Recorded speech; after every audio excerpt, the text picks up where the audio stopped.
a gente montar uma carteira de caráter previdenciário, né?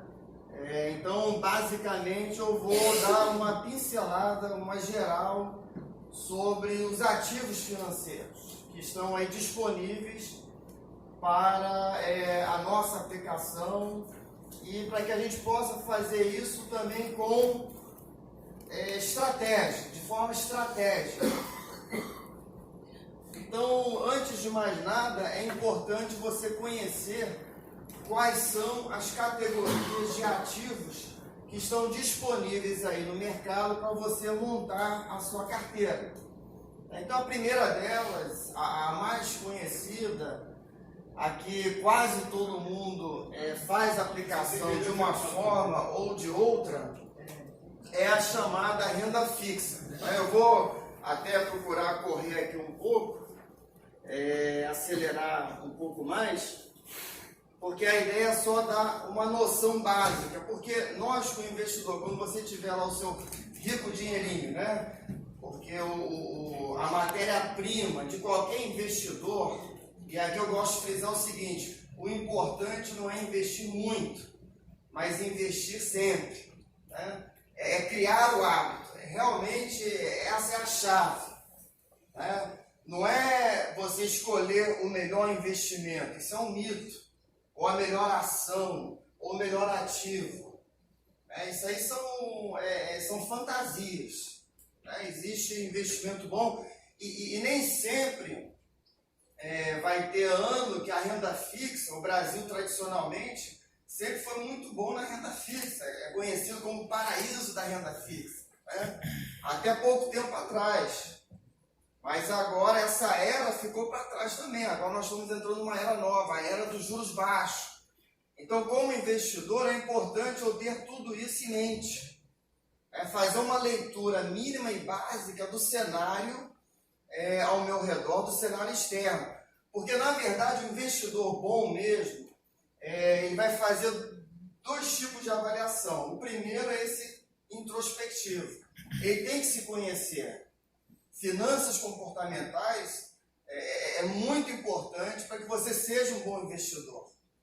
O sócio do Warren Buffett, ele diz que ser um bom investidor é mais uma questão comportamental do que escolher os melhores ativos, ou de saber tomar uma decisão boa sobre investimento.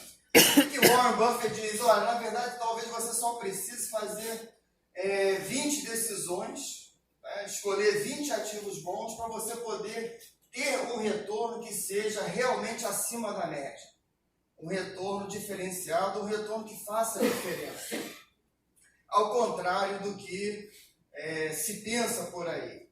Porque muita gente, e até entra no mercado financeiro, com aquela ideia de que vai ser mais esperto do que o mercado, vai ser mais esperto do que os profissionais, e entra com cabeça de jogador, de especulador.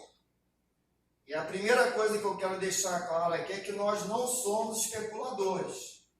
Existe o especulador, tem nada de errado com isso, tem o seu lugar, você pode até ganhar dinheiro, mas a nossa conversa aqui, o nosso bate-papo, é sobre investimentos de longo prazo. É você construir um patrimônio, você construir uma renda passiva. São duas coisas bem distintas e bem diferentes. Ok? Então, tendo isso em mente, aqui tem também aquela coisinha vermelha? Sim, no meio. Aqui no meio? Tá. Então, bom, renda fixa. E eu vou dar aqui também a minha opinião, a minha visão. Não sou o dono da verdade, mas com base na minha experiência, na minha vivência, eu vou aqui expressar um pouco da minha opinião pessoal sobre cada ativo. Então, a renda fixa, como eu já disse aqui, ela está passando por uma transformação, né? Até no início, vamos usar como referência aqui o Plano Real, desde 1994, em que o Brasil foi transformado. Encerrou-se aquele período, não sei quantos aqui viveram aquele período de hiperinflação, né? Inflação de 100%, 200% ao mês, 1000% ao ano, uma loucura, né? A partir de 1994 é uma outra história, é um outro Brasil, uma economia, bem ou mal, estável, né? Os juros no máximo chegou a 24%, um pouco mais do que isso, quando foi pontual também, quando o Arminio Fraga entrou na época do Fernando Henrique, por causa de crise externa, isso acontece, mas durante muito tempo no Brasil, desde então, até pouco tempo atrás, juros no Brasil, qualquer um podia fazer uma aplicação em renda fixa e ter um retorno de 2 dígitos. Isso foi algo fantástico, porque se você tem um retorno de 10% em qualquer investimento, ele vai dobrar a cada 7 anos. Então, isso é outra técnica importante em se ter em mente, porque você dando tempo aos seus investimentos, o investidor vai se beneficiar dos juros compostos. E é por isso que a gente fala no longo prazo. Porque o que a gente quer realmente é colher o benefício dos juros compostos, que foi o que Einstein chamou de a 8ª maravilha do mundo. Porque lá na frente, os ganhos passam a ser exponenciais, se você seguir aí realmente esse plano. Então, durante muito tempo era muito fácil. E os emissores de renda fixa podiam se dar o luxo de remunerar mal o cliente. Então era comum você, até pouco tempo atrás, ainda só que isso está ficando cada vez mais difícil, você fazer uma aplicação e ter um retorno abaixo da média do mercado, que é o famoso CDI. Então você ia lá num banco grande, fazia a sua aplicação e o gerente dizia, olha, eu vou conseguir aqui, vou te proporcionar um retorno que é 85% CDI. E você achava aquilo muito bom. E ainda saía com um retorno de 2 dígitos. Só que você deixava dinheiro na mesa e provavelmente nem sabia disso. Porque você deveria pelo menos conseguir 100% CDI. Né? E aí o governo brasileiro fez uma coisa muito interessante, que não tem nem nos Estados Unidos, que abriu o mercado de tesouro direto para o povo, para a população. Então qualquer um, a partir de R$30, se eu não me engano, começou a ter acesso a um mercado que só os grandes players tinham. E que ainda só nos Estados Unidos, por exemplo, só fundos têm acesso a esse mercado de bonds, de títulos do Tesouro Americano, que lá é chamado de investimento sem risco, ou risco zero. Aqui a gente chama de risco soberano. Então, o emissor, ele ganhava dinheiro, porque quando ele vai emprestar dinheiro para você, através do cheque especial, do cartão de crédito, os juros aí já são acima de 3 dígitos, né? Então o banco, né, o emissor, ele tem um spread aqui muito alto. Mas enfim, quando a gente aplica em renda fixa, no universo de renda fixa, eu costumo dizer que isso não é, na verdade, um investimento.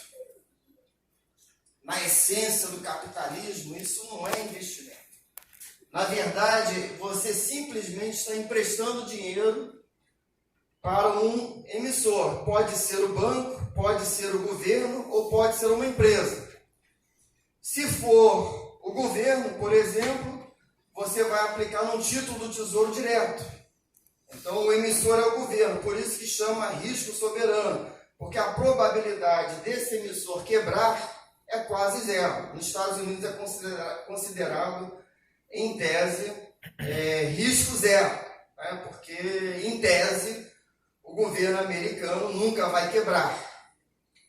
Então, aqui trocaram o nome, né? Não é risco zero, porque todo mundo aqui no Brasil acha que realmente não está longe da realidade do país quebrar.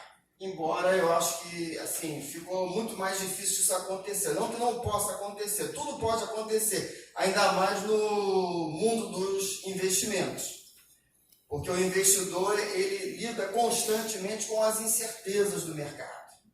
Ninguém sabe o que vai acontecer lá na frente. Ninguém tem bola de cristal. Fica difícil você fazer previsões. Você pode até e deve trabalhar com projeções e com expectativas, mas dentro de uma realidade. Então, nesse caso, quando você aplica num ativo de renda fixa, você está emprestando dinheiro a uma taxa estabelecida pelo mercado. Aqui no Brasil, no caso, é a taxa Selic. Então, se hoje a taxa Selic está 6%, qual é a minha expectativa como aplicador? Vou até chamar de aplicador, né? Me recuso a chamar de investidor, nesse caso aqui. Por quanto, a que taxa você vai emprestar dinheiro? Qual é a sua expectativa quando você vai ao banco e decide emprestar dinheiro? É ter um retorno de mercado, tá? Vai ser em torno da Selic. Como se diz aí no mercado, não existe almoço grátis. Tá? Se a taxa do mercado é 6%, é isso que você vai ganhar em renda fixa.